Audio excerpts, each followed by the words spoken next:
She married a Yoruba prince, but her Igbo father swore she was dead. If your own father declared you dead simply because you followed your heart, would you ever go back to prove him wrong? Stay with me until the end, because this story takes a turn no one in the village saw coming. And if you love powerful African stories inspired by our traditions, don't forget to subscribe. You won't want to miss what's coming next. When Amara Okeke first met Prince Adewale Adebiyi, she had no idea the stranger who stopped to help her gather scattered books outside the University of Ibadan would change the course of her life forever. She knew only that he was kind. He laughed easily, treated everyone with respect, and never introduced himself as royalty. To Amara, an intelligent young Igbo woman raised in a proud village in Anambra State, that mattered more than wealth. Months later, after friendship slowly became love, Adewale finally revealed the truth. "I am the crown prince of my father's kingdom." Amara stared at him for a long moment before smiling. "I fell in love with the man," she whispered, "not the title." But love rarely belongs to two people alone. When Chief Chukwudi Okeke heard his daughter intended to marry a Yoruba prince, his face hardened like carved stone. "Our ancestors will never accept it," he declared. "Father, I love him." "You have brought shame upon this family." Her mother wept quietly, unable to challenge her husband. For weeks, elders visited their compound. Some begged, others threatened. Rumors spread from market stalls to church gatherings. People whispered that Amara had forgotten where she came from. No one asked whether she was happy. Then, on the night before the wedding, Chief Chukwudi gathered the family beneath the old Udala tree. "If you leave this house tomorrow," he said without looking at her, "you are no longer my daughter." Silence swallowed the compound. Amara waited. She hoped he would soften. He never did. With tears streaming down her face, she bent to greet him one last time. He stepped back. "To me," he said, "you died today." Those words followed her all the way to Yoruba land. The royal wedding was magnificent. Drummers filled the palace courtyard with thunderous rhythms. Yoruba chiefs arrived in richly embroidered agbadas. Igbo traders who had secretly supported Amara traveled hundreds of kilometers just to witness the marriage. Yet, even amid celebration, one face was missing: her father's. As tradition demanded, the palace's oldest priestess blessed the couple. The elderly woman suddenly froze, her cloudy eyes fixed on Amara. Then she whispered words that chilled everyone nearby. "The prophecy has begun." The courtyard fell silent. Long before Prince Adewale was born, the kingdom's oracle had spoken of a future queen from another land. She would arrive rejected by her own blood. She would carry peace between divided families. But before that peace came, the kingdom would face betrayal from within its own palace. Few still believed the prophecy, until now. That same evening, strange events began unfolding. Royal documents disappeared. Treasury keys went missing. Servants claimed they saw shadowy figures wandering forbidden corridors after midnight.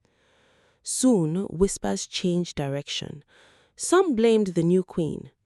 "She arrived," one noble muttered, and trouble followed. Amara felt every suspicious glance. Even those who smiled at her during the day seemed colder at night. Only Adewale remained steadfast. "I trust you," he told her, "even if everyone else doesn't, especially then."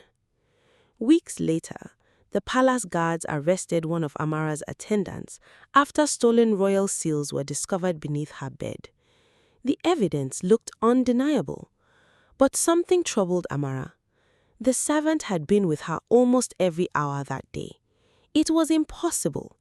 Someone wanted the palace to believe the prophecy spoke of destruction instead of unity.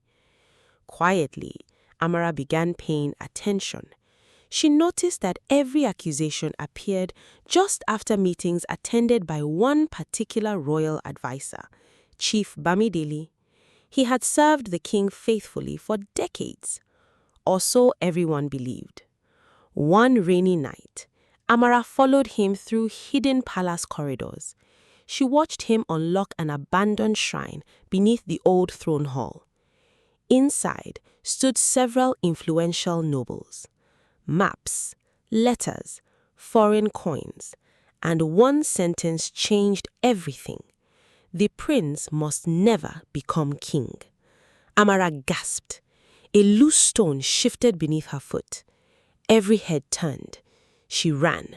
Footsteps echoed behind her. She barely escaped into the palace gardens before palace guards found her trembling beside the ancient Iroko tree.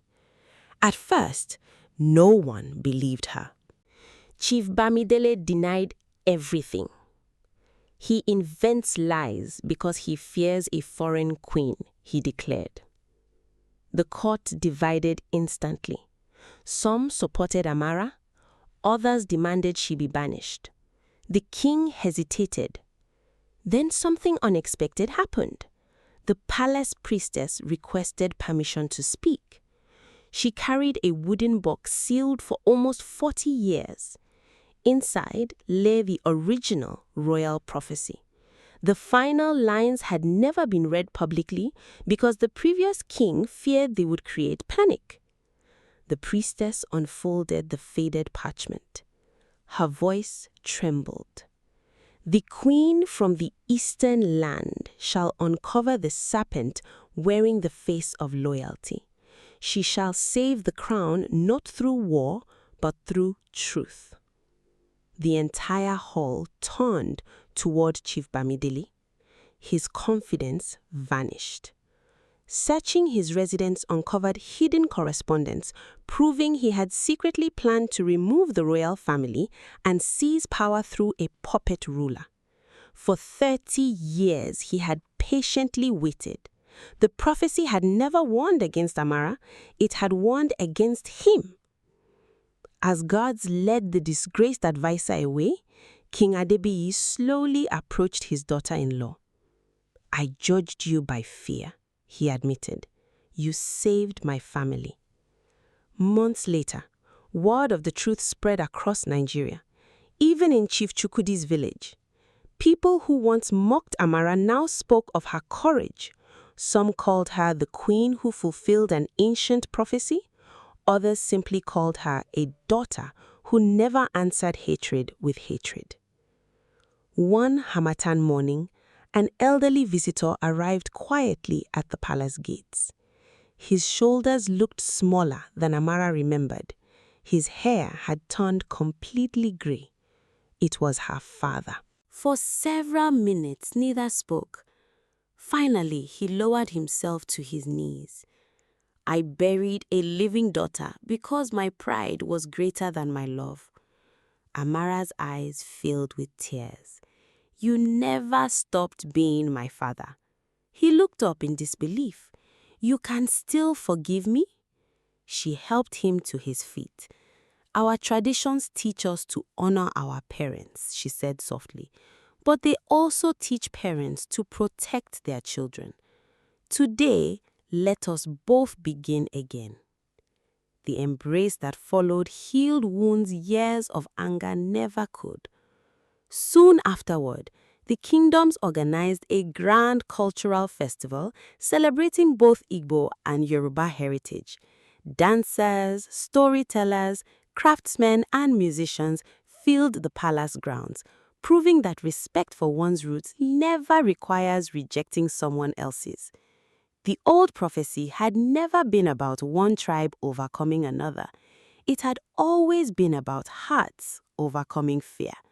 And that lesson outlived every king, every throne, and every argument born from pride.